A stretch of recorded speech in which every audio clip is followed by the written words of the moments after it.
เพื่อเป็นการเพิ่มทวีการป้องกันและรักษาสุขภาพสัตว์เลี้ยงบ่ให้สัตว์เลี้ยงเป็นพยาธิทั้งเป็นการสืบต่อยู่แหงเวียกงานกันพยาธิสัตว์ให้แข็งแรงกว่าเก่าแน่ใส่ลดผ่อนความเสี่ยงและผลกระทบที่อาจเกิดขึ้นกับสัตว์เลี้ยงทั้งเป็นการเฉลิมฉลองวันซักยากันพยาธิสัตว์แห่งชาติ11พฤศจิกฉะนั้นในตอนเช้าวันที่11พฤศจิก2025กรมเลี้ยงสัตว์และการประมงร่วมกับแผนกกสิกรรมและสิ่งแวดล้อมแขวงเวียงจันทน์ได้จัดพิธีเปิดขบวนการซักยากันพยาธิสัตว์ประจำปี2025ขึ้นที่บ้านไม้หนองขวยเมืองเวียงคำแขวงเวียงจันทน์โดยการเป็นประธานร่วมของท่านคำพันธ์สิทธิดำพาเจ้าแขวงเวียงจันทน์ท่านปริญญาเอกลินคำดวงสวรรค์รัฐมนตรีกระทรวงเกษตรกรรมและสิ่งแวดล้อมมีท่านหัวหน้าห้องการกระทรวงหัวหน้ากรมหัวหน้าแผนกกสิกรรมและสิ่งแวดล้อมแขวง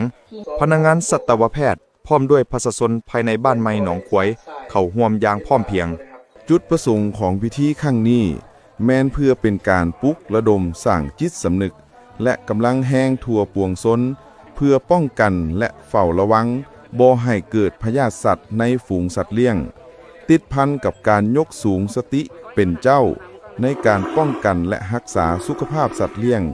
โดยถือเอาการป้องกันเป็นต้นต่อและเอาการปิ้นปัวเป็นสำคัญพร้อมนั้น